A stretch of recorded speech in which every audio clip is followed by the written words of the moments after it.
Einen wunderschönen Sonntagabend. Boah, heute ist richtig warm. Ich habe ja noch meinen Becher dabei, aber ich weiss nicht, ob das schlau ist, wenn es die ganze Zeit tönt. Aber ja, ich werde es überleben. Ich werde es überleben. Das ist jetzt wirklich, glaube der wärmste Tag von diesem Jahr bei uns. Es gefühlt die Wärme geht einfach nicht weg. Aber generell können wir unsere Wohnung immerhin in der Nacht also kühl behalten oder generell eigentlich relativ kühl behalten, so wenn ich es vergleiche mit anderen Wohnungen. Genau. Ja, willkommen zu der Live-Lebensberatung, wo ihr mit euren Fragen kommen könnt und ich da gerne von außen einen Blick drauf gebe. Man auch sieht, dass gar nicht alles so, ja, dass es eigentlich auf jedes Problem eine Lösung gibt. Genau, und da warte ich. Könnt ihr gerne eure Sachen oder eure Fragen in den Chat schreiben, da kann ich gerne drauf eingehen. Und wenn ihr einfach lauschen wollt, ist das natürlich auch gut. Ich bin da und tue die Stunde, so gut es geht, mit meinem mit meinen Weisheiten und mit meinem Zeug füllen. Genau, mit meinem Geplapper. Dem her hat's für alle etwas. Einen wunderschönen Abend, Zora. Oh, ja, ist schon ein bisschen warm. Schon ein bisschen warm. Ah, genau, jetzt habe ich heute auch noch mal das mega Hin und Her, wo ich auch habe so, mit Affirmationen. Habe ich heute auch wieder ein bisschen Kampf gehabt, so, mit was für Affirmationen dass ich schaffen soll. Und ich komme immer wieder zum Punkt, dass es schlussendlich ja gar keine wirklich Affirmationen braucht. Man muss einfach sein, oder? Das heißt, wenn du dir einen Wunsch hast oder sagen wir, ja, wenn du einen Wunsch verfolgst, dass du eigentlich schon in dem Ziel lebst und eigentlich darauf vertraust, dass es bereits so ist. Und das ist schon nicht immer ganz einfach. Vor allem haben wir einfach unseren denkenden Verstand, wo ja dann die ganze Zeit kommt und erste Gründe nimmt von der 3D-Welt, wo ja dann quasi, ja, eben hast es ja noch nicht, oder? Bist ja noch nicht dort. Also, was stellst du dir das vor, dass es so ist? Und da sagen ja viele Lehrer und Quantenphysik sagt das ja auch schon, dass es überall dass eigentlich jedes Potenzial schon besteht. Das heißt, dich in dem Wunschzustand gibt's schon. Jetzt ist eigentlich unser Ziel einfach, in dem Wunschzustand innen zu verweilen, bis es manifest wird. Das heißt, nicht mehr von Zweifel ab dem Weg kommen lassen, aber das ist wirklich noch einfacher gesagt wie gemacht. So mit kleinen Sachen habe ich also mache ich es mega gut, aber eben so mit grösseren Wünschen und so, da merke ich schon immer wieder, wo mein Verstand dann kommt, so: „Ja, was könnte ich alles noch machen, um schneller dort hinzukommen?“ Und jetzt greift man da eigentlich ins Sein ein, oder? Ich bin jetzt nicht mehr und versuche wieder etwas im Aussen zu ändern, oder? Wenn es einfach irgendetwas ist, wo man macht weil man es gern macht, ist was anderes. Aber wenn man dann die ganze Zeit überlegt, so: „Ja, was kann ich noch machen, damit ich schneller ans Ziel komme?“ Das ist eigentlich aus einem Mangelzustand raus oder aus einem Mangelbewusstsein, wo dann eigentlich impliziert, dass du es noch nicht hast, weil sonst würdest du es ja nicht machen wollen.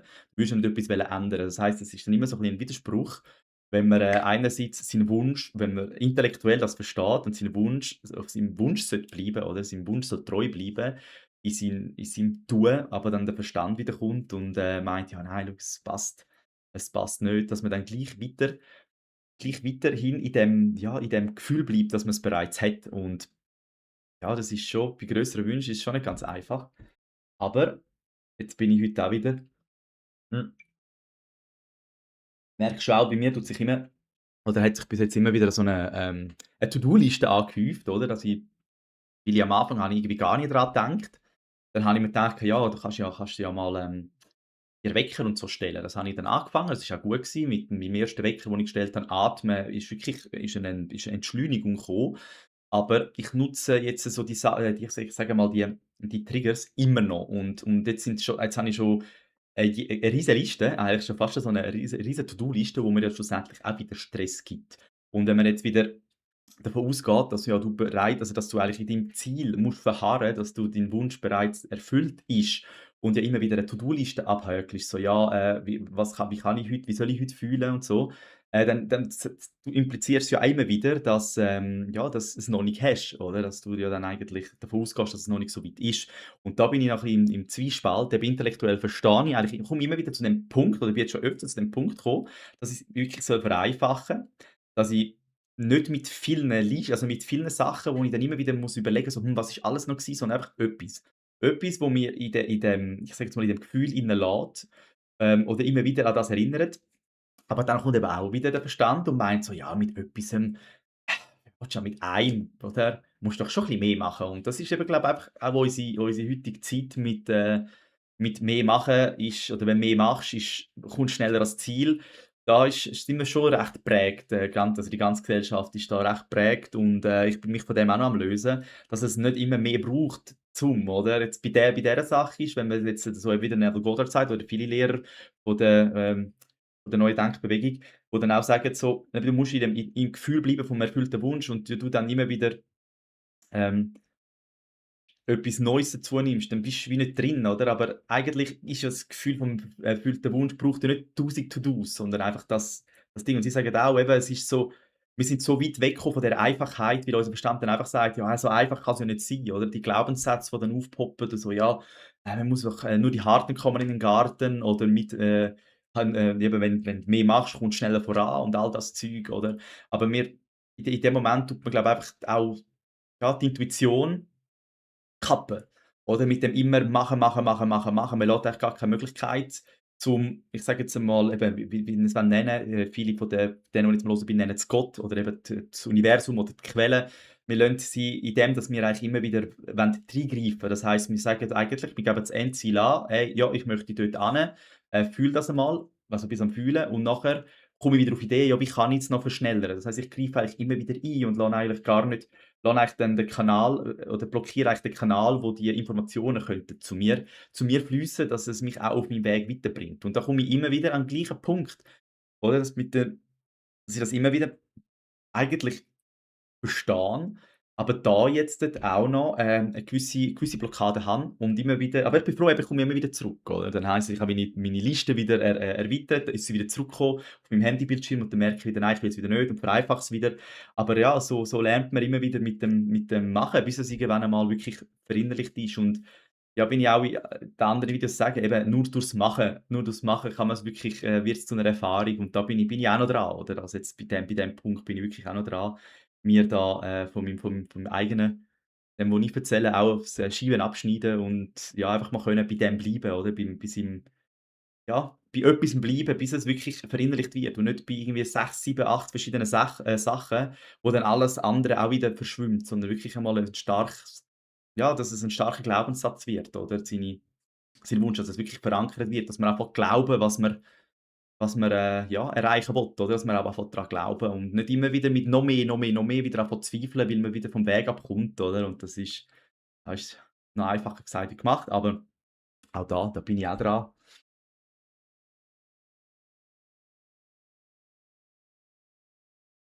Gut eingestellt, so das Licht und die Helligkeit. Ja, super. Bin ich froh. Solange ich nicht glänze, bin ich zufrieden. Es ist schon grade ein bisschen warm. Ist schon grade ein bisschen warm. Aber jetzt weiss ich nicht, kannst du mal nein, ich kann das selber schnell schauen. Ich bin schon öffentlich, oder? Es mich findet man schon. Kannst du mal schnell auf meinem YouTube-Kanal schauen, wenn man dort sieht, dass ich live bin? Ich weiss nicht, ob ich etwas falsch eingestellt habe, aber eigentlich soll's tun, alles.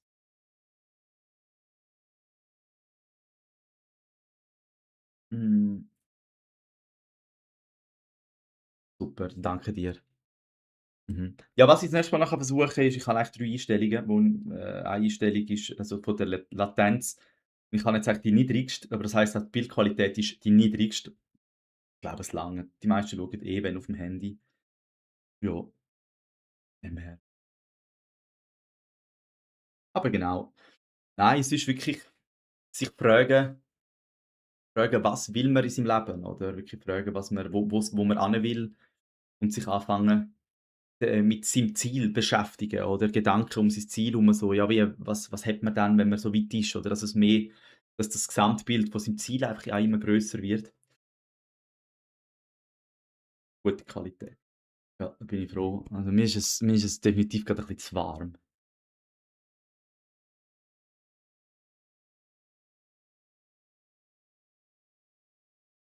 Ja, ja,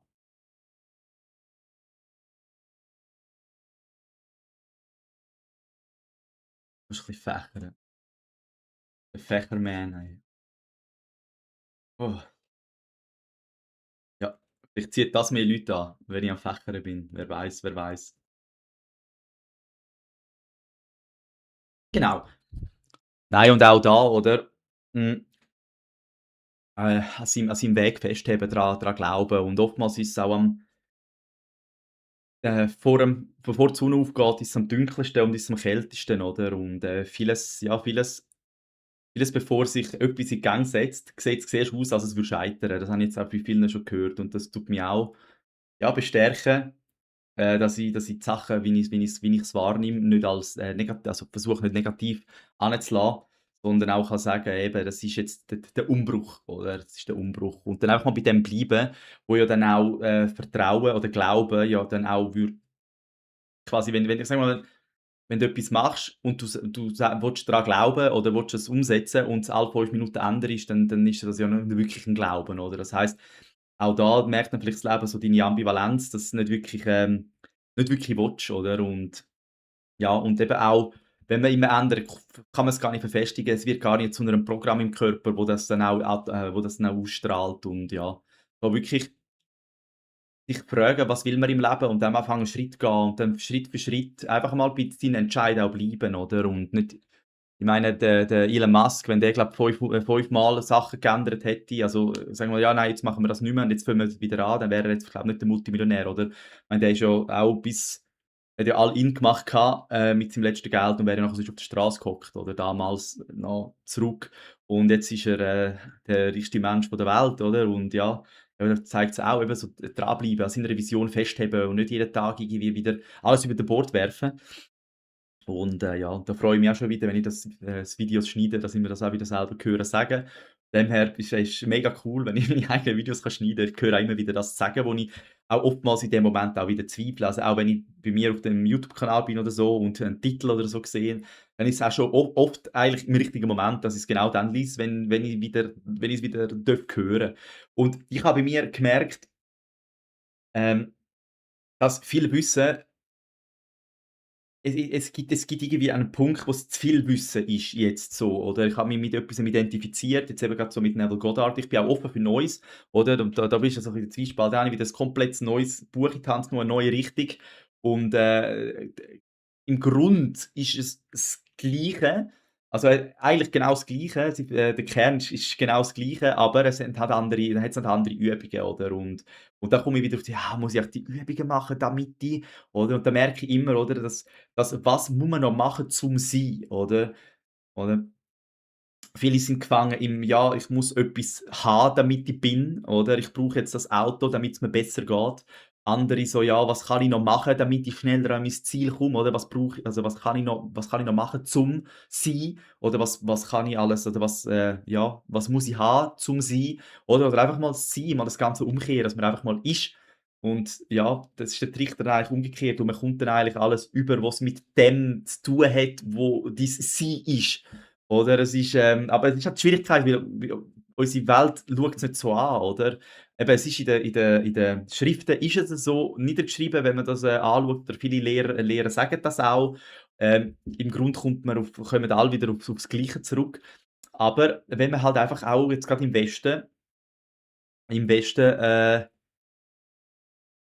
sind wir halt einfach ganz anders, oder? Da ist, ja, du musst machen, damit bist, du musst etwas haben, damit bist, oder der ganze Status quo und so.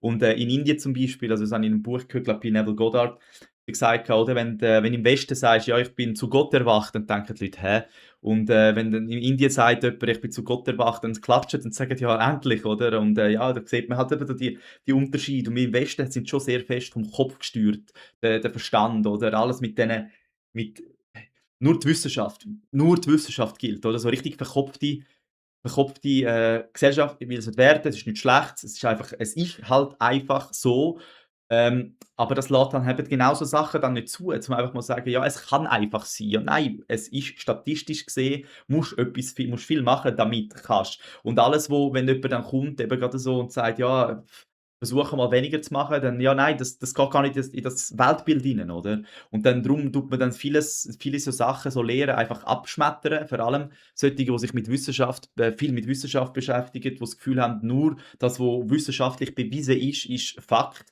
Aber es hat schon so viele wissenschaftliche bewiesene Sachen gegeben, wo man mit dem Laufe der Zeit über den Haufen gerührt hat, weil es nicht mehr gestimmt hat. Also, wieso kann denn das, was du jetzt glaubst, also, dass es wissenschaftlich ja nur das eine kann sein, ähm, nicht auch in 5 Jahren über den Haufen gerührt werden, oder? Ich glaube, dass der Kopf, der Verstand schränkt uns extrem ein, weil er behaltet uns einfach so in dem materiellen Weltbild. Nur das, was ich sehe, nur das, was ich anlange, nur das ist real. Aber wir haben eigentlich mittlerweile sind wir schon lange über das hinaus. Es ist einfach, eben, das ist schon, es trägt noch hinten an. Wir weiss eigentlich mittlerweile schon lange, dass wir 99% aus Energie bestehen. Oder belächeln das andere eigentlich immer noch. Aber wir weiss es mittlerweile eigentlich immer mehr. Und es ist einfach die ganze Wissenschaft, wir müssen so viel über den Bord werfen und erneuern. Und ja, ich glaube, in der heutigen Zeit eben mit dem Verkopften. Ich muss etwas sein zum, oder nur wenn ich habe jetzt das ist jetzt meine Errungenschaft. Ich habe die Studie oder die Wissenschaft in die Welt gerufen. Ohne die bin ich nichts mehr, oder? Und das ist halt darum ist es schwierig, auch aktuell, dürfen irgendwie, ja, eigene Meinung haben, weil es ist irgendwie alles Gefahr, oder? Der Verstand wir sind da so auf das eine fixiert, nur das ist richtig. Und das ist bei uns im Westen vor allem so, oder? Das ist, im Osten ganz anders. Also, so wie ich das gehört, bin zwar nie dort gewesen, aber könnte mich auch des Besseren belehren. Aber bei uns ist es einfach, es gibt das eine richtig und wer abweicht, der muss aufpassen, genau, wie er abweicht, wie er es formuliert, weil es ist eine grosse, breite Masse, wo ja, wo halt dann dagegen wo das eine Bild hat. Und das ist es. Wir kommen immer mehr zu dem einen Bild und alles. Und das ist halt das Gefährliche, wenn es nur noch das eine gibt, nur noch den Glaubenssatz, nur noch das eine und nicht mehr nicht mehr der breite Horizont. Wenn wir nicht mehr den breiten Horizont haben, dann ist der Verstand bei allem aktiv, wo nicht in das Weltbild passt. Und wenn man halt nur so wenige Meinungen zulässt und nur das eine Meinung haben, das heißt, der Verstand hat auch mega Schwierigkeit, um sich wieder öffnen. Oder? Weil die Vielfalt fehlt. Das heißt, er muss selber oder der Mensch muss selber wieder lernen, breiter zu sehen, oder? Wenn alles so engstirnig wird. Aber ja, ja, nur mit einer Gehirnhälfte, ja. Nimmst mal Zitronenwasser statt Tee, ja. Also, der Tee ist schon jetzt das schon ein bisschen auch wenn's nicht kühlend im Tee ist, er gleich warm gemacht. Mhm. Nein, aber das ist das Schöne, oder? Man hat ja wirklich die Möglichkeit, alles mit sich selber ja, mit sich selber, wieder in die Bahnen zu lenken in dem Sinne, oder? Man braucht niemanden im Aussen. Man kann eigentlich alles im Stillen machen mit sich und mit sich selber, oder? Wie innen so außen. Das heisst, wenn du anfängst, deinen Körper pflegen, deinen Garten pflegen, deine Gedanken pflegen, dann wird's aussen irgendwann folgen, oder? Es kann nicht anders als folgen, eben, aber das ist halt nur, wenn du offen bist für Neues. Wenn der Verstand, deine Glaubenssätze sich immer wieder zurückholen, dass es gar nicht anders möglich ist, dann ist in deiner Welt nicht anders möglich. Dann bleibst in dieser, beschränkten nein, nicht beschränkt, das klingt wieder so negativ, so meine ich's nicht, dieser in dem kleinen dieser kleinen Möglichkeit, oder? Du siehst dann halt einfach das Land hinter dem Berg nicht, wenn du nie, dich aufmachst, um mal über den Berg zu schauen, oder? Und das ist halt, oder? Und ja, aber ich glaube, das wird nächstens viele so unglücklich wie aktuell viele sind, das, ja, kann nur wieder auf die andere Seite fliegen. Darum habe ich da auch so 'n es ist eigentlich 'n Kolibri, aber ich habe zuerst gemeint das ist 'n Phönix und, ja.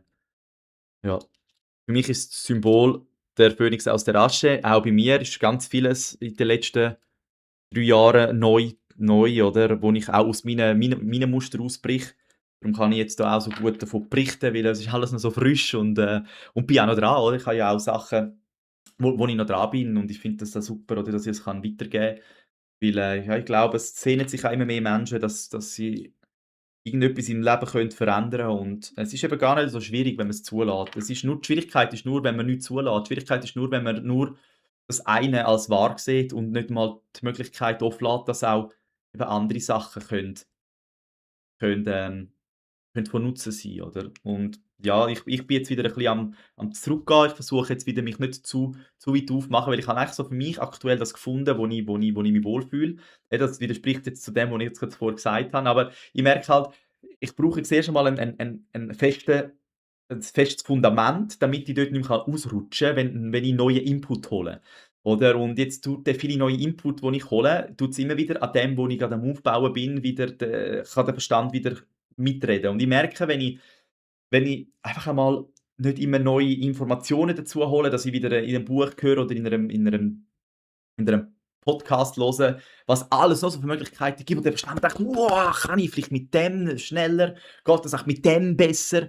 Ja, dann komme ich nicht auf die Idee. Das heisst, ich kann auch einfach mal auf meinem Weg bleiben. Darum habe ich so jetzt für mich meins gefunden, wo ich jetzt einfach einmal das Fundament aufbauen will, damit mich auch einmal eine andere, wie soll ich sagen, wenn ich mal 'n Buch lese und so, dass das einfach als Werkzeug kann nehmen und nicht schon wieder: «Oh Gott, mit dem mache ich schneller an mein Ziel.» Ja, weil auch ich habe meine Wünsche und auch ich bin davon gehetzt, dass ich am liebsten das schon morgen will, verwirklicht haben und alles, genau. Aber eben da ist Zeit lassen, sich Zeit lassen, das Leben geniessen zwischendurch, oder? Das ist Sein, oder? Im Jetzt-Sein, in deinem Zustand verweilen, oder? Ich meine, wenn du dich fragst, was würdest du machen, wenn du bereits am Ziel bist? Wenn du jetzt ein erfolgreicher Sportler willst sein und was würdest du machen, wenn du bereits am Ziel bist? Dann würdest du nicht jeden Tag darüber nachdenken: «Oh, ich sollte doch mal joggen.» Du machst es einfach. Oder du gehst einfach joggen. Oder, du weißt vielleicht auch dann einfach, dass du die Ernährung, umstellst. Du tust dann nicht wer weiss, ja, ist es vielleicht schlau, die Ernährung umstellen, sondern du tust die Schritte machen, die dich dorthin bringen, oder? Und mit jedem Schritt festigst du dein Selbstbild von dem neuen Ziel. Und in der heutigen Zeit haben wir einfach Angst, zum überhaupt mal loszutreten. Oder auch gerade mit dem vielen Mobbing, wo stattfindet, an jedem Ecke mit dem Internet, oder? Es braucht so viel mehr Mut wie vor Jahren, glaube ich jetzt, weil man halt einfach jeder hat Mobbing erlebt. Es hat jeder Mobbing erlebt. Früher haben also eben gewisse Menschen Mobbing erlebt, heute erlebt es jeder. Jeder wird gemobbt, mit dem Internet. Es ist sicher jeder schon mal irgendwie gemobbt worden oder blöd angemacht worden im Internet. Und darum ist es auch noch so schwieriger, oder? Weil das Sachen, wo man negative Erfahrungen, die bleiben. Das heisst, unser Ego, das hat Angst, dann nachher irgendetwas aus der Komfortzone zu gehen und denkt: «Ja, nein, schau, jetzt hat uns doch jemand ausgelacht letztes Mal, lassen wir es lieber sein.» Und so verpassen wir unsere Träume, wir verpassen unsere Träume, oder? Der Mensch macht aktuell nicht viel aus sich. Er ist am Handy, er ist am Gamen, selbst wenn er mit Kollegen ist, am Handy und, ja, es braucht's vielleicht. Es braucht's wahrscheinlich für den nächsten Schritt, oder? Dass es wirklich einmal so tief ist, dass man aufwachen kann. Aber ja, und es ist naheliegend, oder? Wenn jeder einfach Angst hat, oder? Mit dem überhaupt noch in Kontakt kommen mit jemandem anders, oder eben mit dem Mobbing, sich wagen, seinen eigenen Weg zu gehen, oder? Wir hätten die Möglichkeit, oder? Wir haben immer noch mehr Möglichkeiten mit dem Internet, dass man viel machen kann, aber es ist halt einfach auch viel viel Gefahr. Früher in einem Magazin, oder, ist es ganz anders gewesen. Wenn du einen Beitrag in einem Magazin gemacht hast, hätte dich nicht einfach jeder können flamen. Das heisst, es hätte einfach sie haben dich schon können blöd anmachen, aber sie mussten dem Magaziner schreiben. Das heisst, dein Bericht, du hast nicht gemerkt, dass dein Bericht angegriffen worden ist. Wenn du heute ins Internet gehst und ein Video machst und selber innerlich, die ganze Zeit denkst: Hoffentlich, kommt das gut», dann wirst im Aussen, das heisst, deine Audience wird dir das zurückspiegeln, dass du wieder kannst fühlen: «Oh, hoffentlich kommt das gut», dass du wieder kannst zweifeln. Bis du so standhaft in dir innen bist, dass du nicht mehr zweifelst und einfach kannst machen, dass auch der Aussen dich nicht mehr angreifen kann.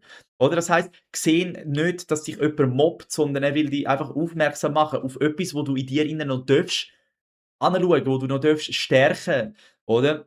Dann ist das Bild schon wieder ganz anders, oder? Aber es ist so, gell? Das heisst, man hat Angst, das habe ich auch gehabt, als ich das erste Mal live gegangen bin und auch jetzt noch immer mal wieder, oder? Kommt auf die Situation an, dann bin ich nervös. Aber einfach nicht das so fest zerdenken, oder? Sondern einfach einmal einen Schritt machen in die Richtung, wo du denkst, wo du hin willst. Einfach den ersten Schritt machen. Eben, willst du ein Buch schreiben, schreib die erste Zeile heute. Willst du ein Buch schreiben, mach den Titel heute. Er muss noch nicht perfekt sein, schreib den ersten Titel, mit dem kommt dann vielleicht der erste Satz. Oder nicht so: «Ja, ich brauche zuerst den richtigen Füller» oder «Ich brauche zuerst, das richtige Buchcover» oder «Ich brauche zuerst das richtige» keine Ahnung. Oder einfach mal anfangen, den ersten Schritt machen in die Richtung, wo du hin willst. Weil jeder nächste Schritt ist zwangsläufig in die Richtung. Ob es jetzt eine Niederlage ist, wo dir vielleicht noch mal ja, wo du dich vielleicht noch mal gemobbt fühlst vom Leben oder was weiß ich. Oder ob's schon 'n riesen Erfolg ist, dass dich so stärkt, oder? Einfach die Erfahrung kommt nur mit Machen und nicht mit dem intellektuellen Verstehen. Das intellektuelle Verstehen gibt dir 'ne Möglichkeit zum Wissen, was dich könnte erreichen, dass du weißt: „Okay, das könnte ich alles machen“, aber es gibt dir nicht das Gefühl, dass du weißt: „Das werde ich jetzt wollen machen“ oder „das bin ich jetzt“, oder? Es gibt dir das Seinsgefühl noch nicht. Das heisst, du kannst dir das vorstellen, aber du kannst es noch nicht sein. Also, du kannst es vorstellen und fühlen und dann sein, aber mit der Erfahrung tust du das wirklich auch festigen. Du tust das in deine Gene rein. Du tust dich umprogrammieren, oder? Und ja, darum machen, nicht wegen anderen dein Leben verschlafen, nicht aus Angst dein Leben verschlafen, oder? Weil, das in dir schlummert das Talent, wo die Welt kann brauchen und es geht halt nicht in dem, dass man oder es kommt nicht zum Vorschein in dem, dass man am Sonntagabend wieder merkt: „Super, jetzt habe ich wieder die ganze Woche TikTok gescrollt und weiss eigentlich gar nicht, was die letzten 2 Talks gsi sind“, gell? Aber ja, so braucht's jeder. Jeder ist an seinem Schritt und, ich habe da darum auch für mich entschieden, ich möchte so 'nen Raum machen, wo's eben auch darum geht, dass man lernen darf, dass es gar nicht so viel braucht zum Teil oder einfach auch einmal motivierte Menschen, wo wo dir ein bisschen Energie übergeben, oder? Weil es ist schon grade ein bisschen trist. Also, der Mensch läuft eigentlich nur noch geduckt durch die Welt oder viele laufen nur noch geduckt durch die Welt und, ja, tu dir mal überlegen, wo in was für Epoche du so gestanden bist, oder? Es ist halt schon irgendwie eine Position, wo du dann vielleicht gemacht hast, wenn du vor 'm König gestanden bist oder so. Und das ich weiss ja nicht, was das alles energetisch auch innerlich in einem auslöst, wenn wir die ganze Zeit eigentlich so dastehen oder uns auch geduckt oder so keine Lebensenergie, keine Freude in einem innen, oder? Und das tut's halt wahrscheinlich auch die Form, wo man die ganze Zeit einnimmt, die gibt auch dann energetisch das Ganze zurück und ja, darum eben Schritt für Schritt in die Richtung, oder? Ich weiss noch, ja, eben, ich habe vor 6 Jahren live gehen, jetzt bin ich live. Ich habe in den letzten 3 Jahren habe ich so viel geändert, aber wenn ich dann wieder oder so viel dürfen verändern und also zum Positiven. Ich bin auch mega mega froh und auch stolz auf mich, aber wenn ich so immer wenn ich grad wieder zweifle, denke ich so: „Ah, da geht nichts vorwärts“ und dann versuche ich wieder rauszuzoomen und sehen, was ich alles erreicht habe. Oder wirklich mal in der Vergangenheit suchen, was hast du alles Gutes erreicht? Weil wir reden eigentlich nur über das Negative, die ganze Zeit über das Negative, was man nicht erreicht hat oder was man gern hätte, aber nie, was man gehabt hat, oder? Auch mit den Kollegen, man erzählt immer, was nicht gut läuft, man erzählt nie, was gut läuft und ja, das ist halt alles bleibt im Feld, oder? Dein Wort ist eigentlich der Zauberstab, sagt, wie heisst sie? Ich ihren Namen kann ich nicht aussprechen, aber eben das Buch, das ich jetzt kürzlich gelesen habe, eben das eigentlich das Wort ist eigentlich der Zauberstab und im Englischen heisst ja auch Spelling, also reden und das ist ja auch zaubern. Also, ich finde spannend. Grüezi, Tardane, grüezi wohl. Du hast die Nachricht zurückgenommen, habe ich gesehen. Ich sage dir gleich mal Hallochen.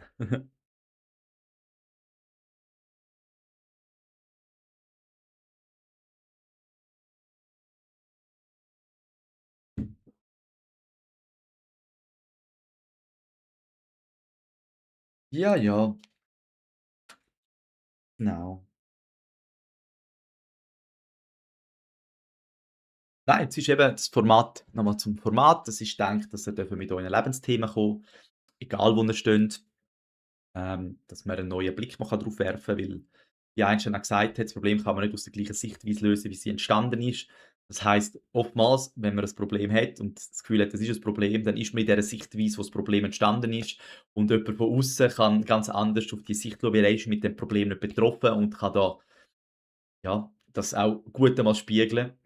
Und ich kann da auch gute Tipps mitgeben auf den Weg oder auch Übungen, die man daheim machen kann, wo man auch sehr schnell merkt, so, ja, eigentlich kann ich schon alles in meinem Leben.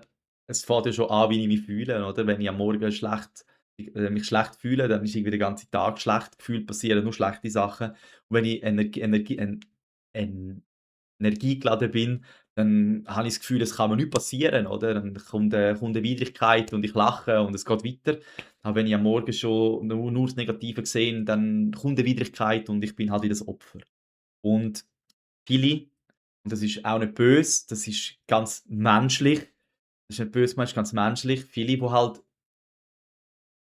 Probleme haben oder im Leben nicht weiterkommen, die sehen sich als Opfer, die haben das Gefühl, dass sie Opfer von den Umständen sind, dass, ja, dass nur das Leben es ihnen jetzt böse meint, und das ist absolut nicht so. Das Leben meint's überhaupt nicht böse. Das Leben spiegelt dir einfach zurück, was du was du für wahr haltest und was du noch darfst lernen. Darum eben gesehen jeden Mensch als 'n Sparringpartner, wo du da kannst lernen. Sehen jedes also alles, was in deinem Leben passiert, als ein Wachrütteln, wo dich eigentlich dort bringt, wo du hin möchtest. Weil wir leben in einer selbsterfüllenden Prophezeiung, und das heisst, wie du die Welt siehst, die erfüllt sich. Und wenn du davon ausgehst, dass die Welt, ja, wirklich gegen dich ist, dann wirst du immer wieder etwas erleben, dass die Welt gegen dich ist. Das Fiese ist halt einfach, irgendwann sind wir so in dem in so 'nem Rattenschwanz gefangen, weil man nicht mehr verstehen kann, dass wir die Ursache mal gesetzt haben, und reagieren eigentlich immer wieder auf das, wo wir in der Vergangenheit, also, wir reagieren im Jetzt, also in der Zukunft von der Vergangenheit, immer wieder auf das, wo man einmal gesetzt hat, und merkt dann eigentlich nicht mehr, dass man die Ursache einmal gesetzt hat, oder? Und ich kann mir unterbrechen, indem dass man aufhört, wenn das gleiche Ereignis wieder passiert, das gleich zu werten. Das kann man dann unterbrechen, wenn man nicht wieder den gleichen Film abspielt. Und wenn man halt das Opfer ist von seinen Umständen, dann hat man oftmals den gleichen Film. Man ist dann immer wieder der arme Siech, der halt immer muss, die blöde Arbeit machen, und hat dann, wenn man es nächste Mal machen muss, die Bestätigung, dass man sagt: «Siehst, habe ich's gewusst, jetzt muss ich schon wieder die blöde Arbeit machen.» Man tut's dann auch den Kollegen erzählen und hat somit eigentlich schon wieder die nächste blöde Arbeit vorprogrammiert, dass man sie wieder machen kann. Wenn man das unterbricht und dann nicht sagt: «Ah, ich mache jetzt nicht Scheissarbeit», sondern weiss: «Okay, ich habe mir das vielleicht ins Leben gerufen, weil das Leben einfach darauf reagiert, was ich aussende.» Dann das ist in dem Fall eigentlich ein Freund von mir und nicht ein Feind. Also, dann kann ich ja mal etwas anderes aussenden und mal schauen, ob ich das dann auch wieder erreiche, ob das auch wieder zu mir zurückkommt. Und genau so kann man anfangen, spielerisch einmal Gespräche vielleicht, oder? Beobachte dich mal, was für Gespräche du hast mit anderen Menschen, ob die negativ sind. Negative Gespräche, oder ja, negative Gespräche mit irgendeiner Person, wo du aber auch immer wieder genau das Thema hast, wo du die ganze Zeit in deinem Kopf schon denkst. Das heisst, du tust ihr eigentlich dem Menschen deine Worte ins Maul legen, dass die zu dir zurückkommen. Und dann bist du ja meistens noch beleidigt, was der Mensch eigentlich für eine Frechheit besitzt, dir das so zu sagen. Aber wenn du jetzt merkst, dass du der Mensch bist, wo in dir innen das Gespräch in die Welt gerufen hat und ihm eigentlich nur ins Maul gelegt hat, dann darfst du theoretisch auch nicht verrückt sein, wenn der das dir widerspiegelt. Dann darfst du sagen: «Hey, danke, in dem Fall irgendwo in meinem Bewusstsein, irgendwo rede ich so mit mir, dass der Mensch mir das spiegeln darf.» Und dann kann es sein, dass das, wo ich ja rede, gar nicht, also dass ich das nicht wiederhole, weil ich das schon 100-mal von dem Mensch gehört habe, sondern ich wiederhole, weil ich das einmal gesetzt habe und jetzt zurückgespiegelt bekomme und jetzt ja weiss: «Okay, der ist mit mir so», und ja schon wieder reden und schon wieder Angst haben, dass das ja schon wieder so ist und wir eigentlich schon wieder vorprogrammieren, dass das nächste Mal auf uns zukommt. Darum mal andere Gespräche, wirklich mal da kann man's lernen, ein anderes Gespräch führen. Oder beobachten, stoppen, anderes Gespräch führen. Zeit lassen. Nicht beim nächsten Mal schon, wenn es nicht klappt, sagen: «Ah, habe ich's doch gewusst», oder? Das ist kein Glaube. Das ist kein Glaube, sondern wirklich einmal mach das. Tu das einmal 'ne Woche versuchen zu machen. Anderes Gespräch in deinem Kopf führen mit einem Menschen, wo du immer wieder an den gleichen Punkt laufst, und dann mal schauen, kommt etwas anderes zurück? Kommt der Mensch jetzt anders auf mich zu? Oder wenn du ihn nicht mehr in die missliche Lage hinein denkst, oder vielleicht einfach einmal 'n Segen gibst und mal sagst, was für ein guter Sieg er ist, und mal positiv mit ihm redest in deinen Gedanken. Und dann einfach mal schaust, ob das dann auch wirklich zurückkommt, oder? Und so kannst du es anfangen merken, dass das ja wirklich funktioniert, und dann merkst du: «Aha, ich habe wirklich Mitspracherecht. Ich habe Mitspracherecht.» Und dann passt wirklich mehr auf, oder? Das heisst auch, was für Gedanken du hast bei irgendwelchen Themen, egal was du denkst, auch mit deinen eigenen Sachen, oder? Wenn du das Ziel verfolgst und immer wieder dein Ziel schlecht redest mit irgendwie: «Ja, das geht ja nicht. Ich bin 5 Zentimeter zu klein, dass das funktioniert.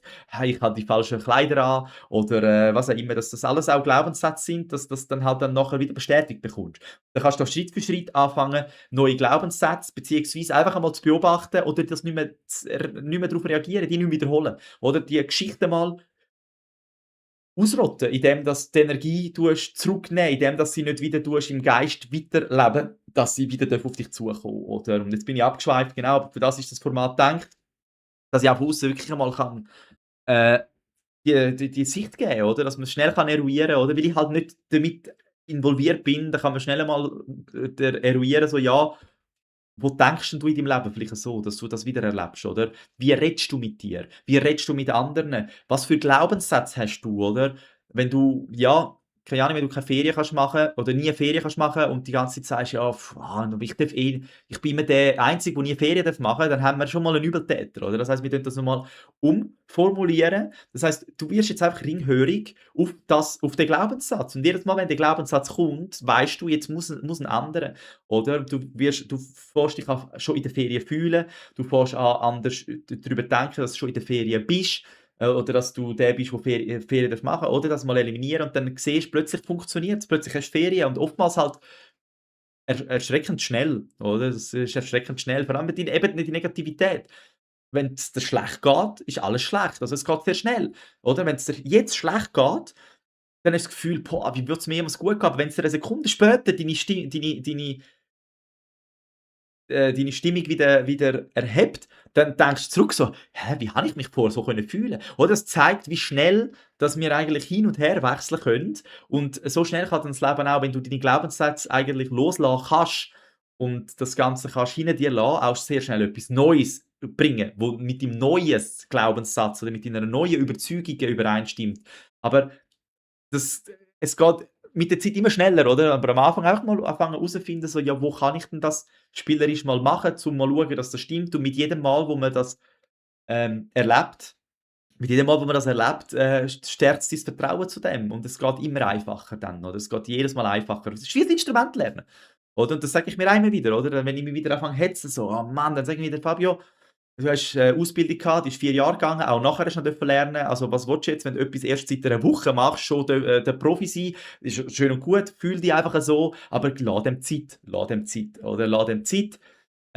Genau, tu dich nicht hetzen, das gibt nur wieder negative Gedanken. Die negativen Gedanken, wenn sie zu einem Glaubenssatz werden, ziehen wieder mehr von dem an und dann musst du dich zuerst wieder aus einer Abwärtsspirale wieder rausfühlen und rausdenken und das wieder eliminieren. Darum gar nicht erst drauf eingehen. Gar nicht erst drauf eingehen, dann, verfängst du nie in einer Abwärtsspirale. Genau, und so kann man sein Leben schön in die richtige Bahn leiten. Und jetzt hat schon lange niemand mehr geschrieben. Ich weiss nicht, ob äh, bei mir hängt da alles, aber ich glaube, es funktioniert. Ich glaube, es funktioniert. Genau.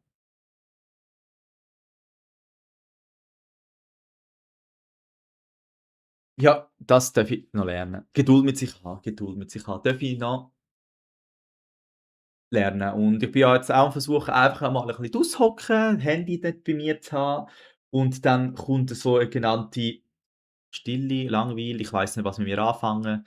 Und dann kommt der Verstand und hat wieder ganz gute Ideen, was ich machen könnte. Verkauft es dann wieder als Produktivität und das entlarve ich immer mehr, dass es dann halt einfach auch wieder ist, um mich, ablenken, zum einfach einmal nicht einfach nur sein, oder? Das einfach sein, oder? Das nicht die ganze Zeit müssen etwas machen, damit ich bin, sondern einfach mal sein, weil ich bin's bereits. Oder? Ich bin's bereits, also muss ich nicht immer noch mal dem ganzen Zeug nachjagen, sondern einfach davon ausgehen, dass es bereits dort ist und einmal bleiben. Und ich glaube auch dann, wenn ich mal die Geduld kann haben und nicht schon wieder eben mich blockieren, den Kanal blockieren, dann kommt auch mal die Intuition. Und eben sie, wo ich im Buch jetzt dort vielleicht kommt's mir noch in den Sinn, wie sie heisst, der komische Name, irgendetwas mit Scoville Shin, äh, komisch, bin einfach schwierig zum Aussprechen. Genau, sie hat gemeint das Gebet ist eigentlich dein Kanal zu Gott oder zu der Quelle oder wie's auch immer willst nennen und die Intuition ist eigentlich die Quelle, die mit dir kommuniziert. Und jetzt bin ich auch noch mal heute habe ich auch noch mal die Gedanken gehabt, unser Hirn ist ja ein Organ und der Job von dem Organ ist Denken. So wie der Job vom Herz ist, Blut pumpen, so wie der Job ist von der Lunge, da das Blut anreichern, wie das Job ist von der Leber, den Alkohol abzubauen. Juhu! Genau, so hat der Kopf seine Funktion Denken. Und ich verstehe immer mehr das Denken, das bin ich nicht. Ich identifiziere mich nur damit. So, ich identifiziere mich auch nicht mit: „Ich bin mein Herz.“ Aber ich habe das Gefühl, dass ich meine Gedanken bin, aber ich identifiziere mich auch nicht damit, ich bin jetzt das Herz, wo das Blut in meinem Körper rumpumpt. Also, wieso tue ich mich mit meinem Denken identifizieren? Ich glaube, das ist einfach so naheliegend, wenn man das Gefühl hat, das machen wir ja. Aber es ist das Organ, das denkt, so wie das Herz ist, das Blut durch den Körper pumpt. So ist das Organ. Das heißt, du bist nicht du bist nicht deine Gedanken, weil es ist das Organ.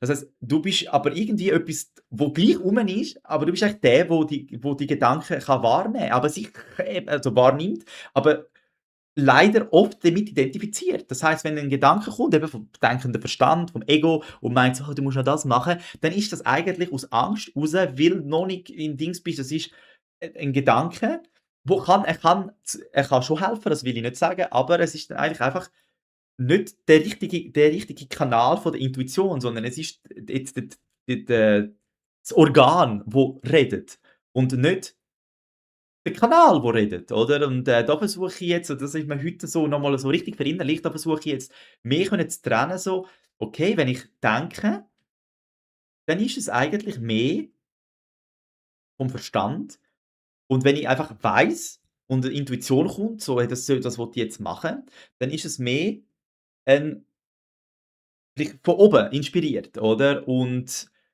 ich weiss, wenn es nicht mehr von oben inspiriert ist oder wenn der Verstand sich einmischt, wenn er dann sagt: „Ja, aber bist du sicher?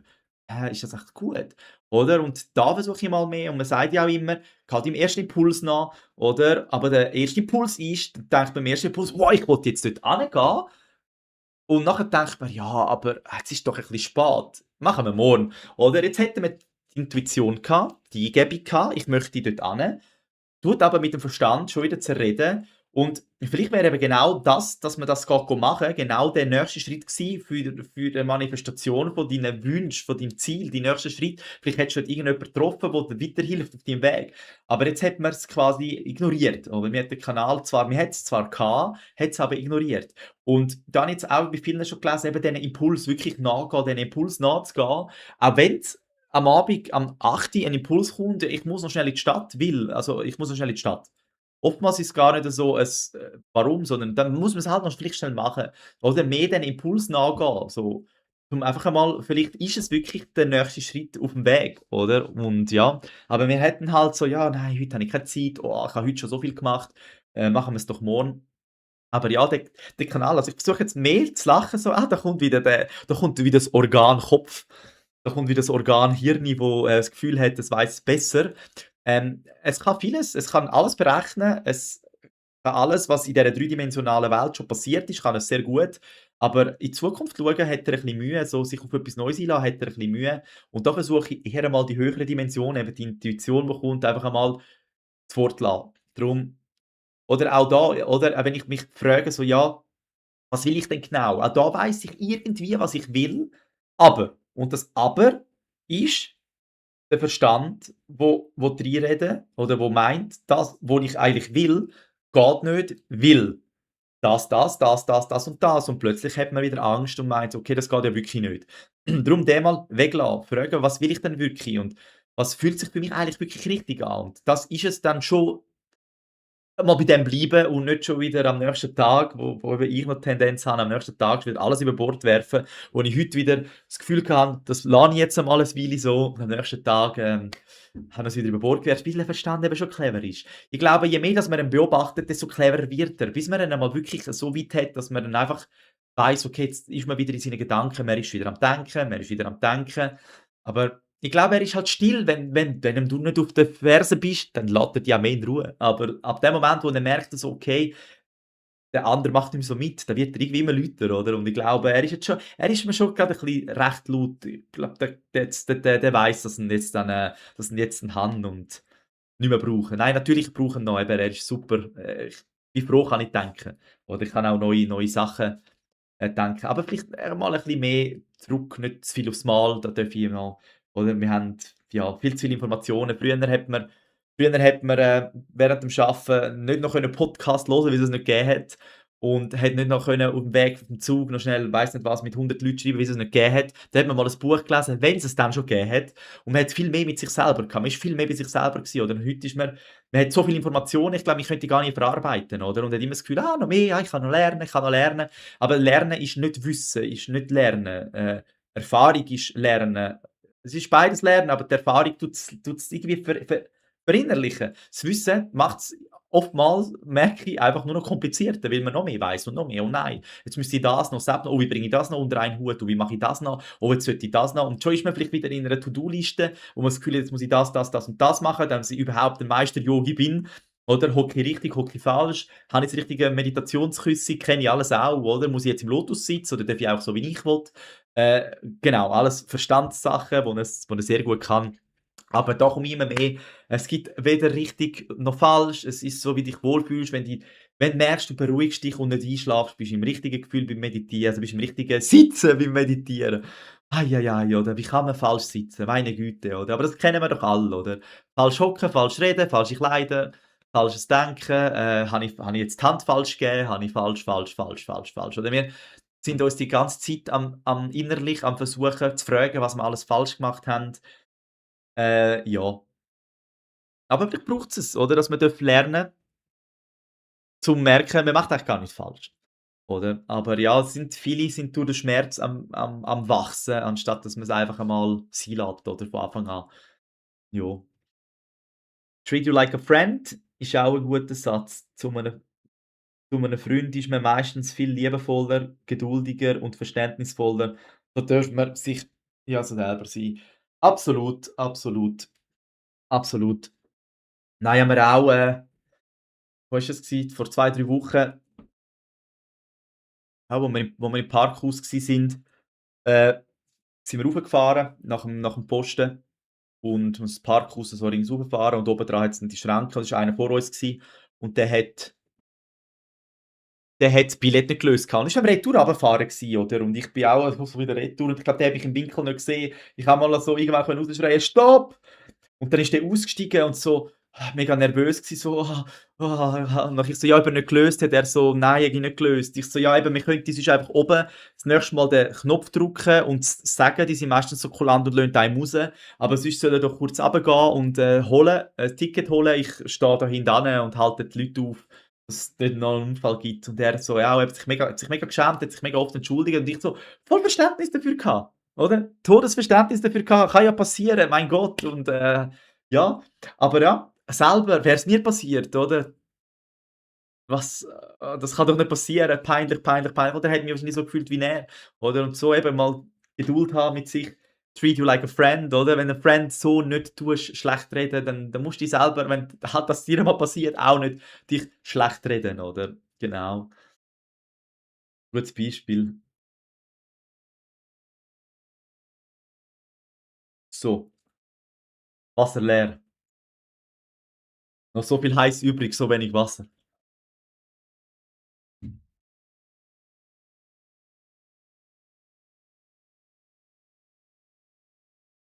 Genau. Und sonst, ah, ah, nein, Geduld. Geduld ist eine Tugend. Voll. Dass nicht immer noch was machen müssen.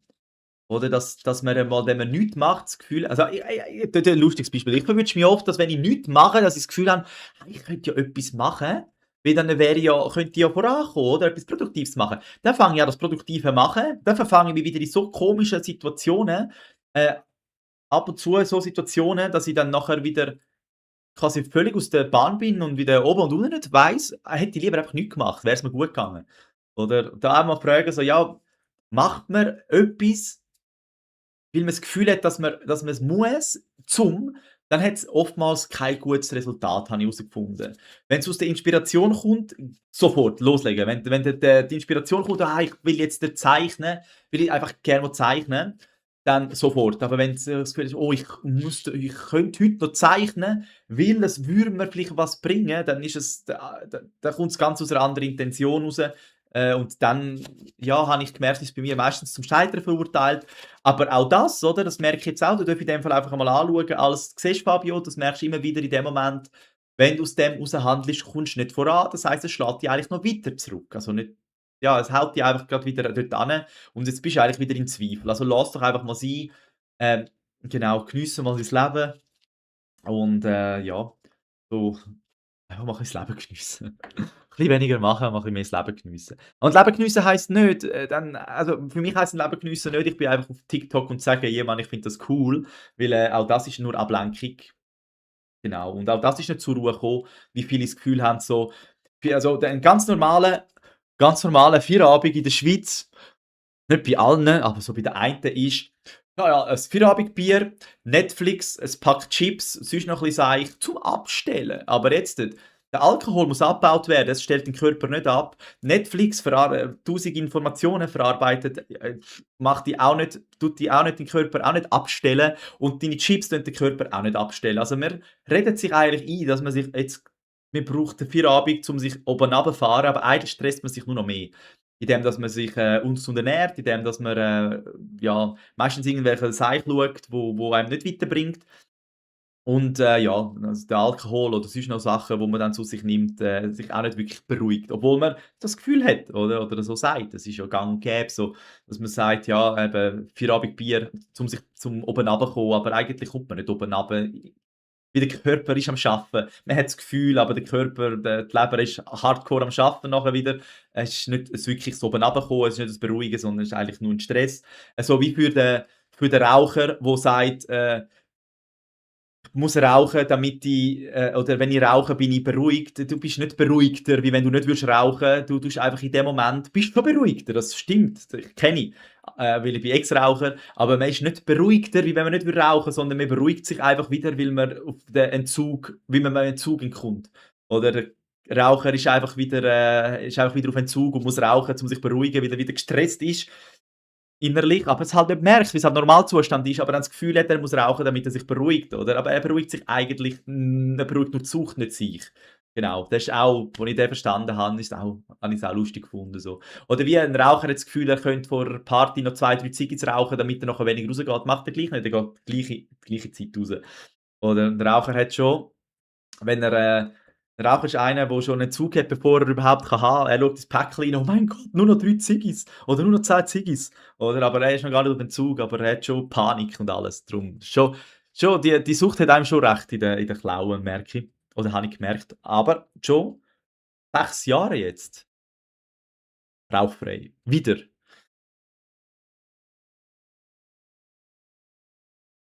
Hm, vor allem das arme Nervensystem kommt erst recht nie zur Ruhe mit Netflix nach 'nem ganzen Tag Stress. Ja, genau. Genau, und die Leber auch nicht, wenn man dann noch 5 Bier getrunken hat und, ja, Chips und so gehabt hat. Aber ja, das habe ich auch alles so gesehen gehabt, dass ich das Gefühl hatte, ich wie mich jetzt am Feierabend gönnen, bis ich's einmal, ja, halt selber für mich verstanden habe, dass es eigentlich nicht ja, dass es nicht Ruhe ist sich nicht Ruhe ist gönnen und nicht oben runterkommen ist, sondern sich noch mehr stresst. Und ja, ich merke schon, wo ich's gemerkt habe, ob's mir besser geht, ist früher, wo ich eben auch noch viel den Lifestyle so 'n bisschen hatte, habe ich dann auch am Morgen halt einfach gar keine Lust gehabt zum Aufstehen, zum arbeiten und je mehr ich das losgelassen habe, desto weniger habe ich Negativität auch gespürt zum Arbeiten, oder ich bin freudiger aufgestanden und ich bin schlechter aufgestanden mit negativen Gedanken, mit mehr Anschiss, wo ich, ja, noch nicht so gut auf mich geschaut habe. Aber jetzt, ich stehe am Morgen auf, es geht mir gut. Es gibt mal Tage, wo ich müde bin, aber das gibt's ja, ich glaube, das gibt's halt einfach mal und sich dann halt die Ruhe gönnen. Aber eben einer, der den ganzen Tag Koffein trinkt, der hat auch nie Ruhe, oder? Der ist permanent, auf Trab und am Abend, noch bevor er seine letzte Zeit er trinkt es gibt ja viele Leute, weil's halt so an den Koffein gewöhnt sind, dass sie sich ja noch vor dem Schlafen ja gleich nehmen Kaffee, weil sie können ja mit dem schlafen, aber es beeinflusst halt gleich. Aber man ist sich's halt einfach so gewöhnt und hat das Gefühl, ja, es beeinflusst einem nicht, weil man kann schlafen. Aber man ist halt gleich der Körper ist es gleich am Abbauen, man ist gleich innerlich ja, irgendwie Stress. Das heisst, vielleicht sind halt dann die Prozesse, die in der Nacht stattfinden, gleich nicht so erfolgreich, wie wenn man halt einfach nicht noch 'n Kaffee vor dem Feierabend, also vor dem Schlafen trinkt.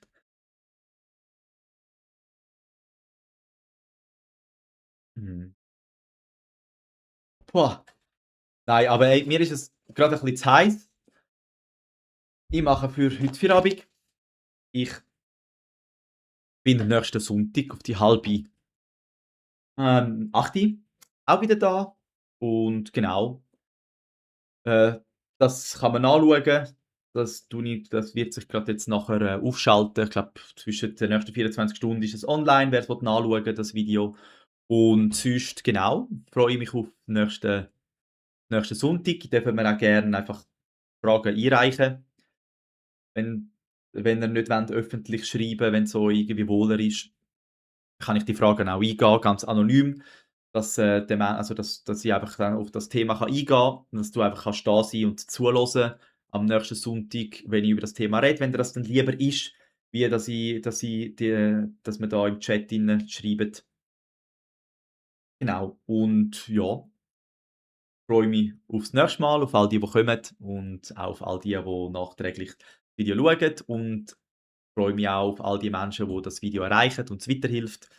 Genau, dann bis zum nächsten Mal. Ich, wünsche allen 'n ganz schönen Abend, einen guten Wochenstart. Vergesst nie, ihr seid die Ursache, aber auch die Lösung für alles. Darum, wir haben alles in der Hand. Ihr müsst in die Gänge kommen und offen sein für Neues und dann kommt das gut. Genau. Den ersten Schritt machen. Einfach mal den ersten Schritt machen, weil es kommt alles ins Rollen, wenn man dranbleibt. Super. In dem Fall vielen Dank und auf Wiederschauen bis nächsten Sonntag. Ciao miteinander. Danke Zora und danke bist du da gewesen.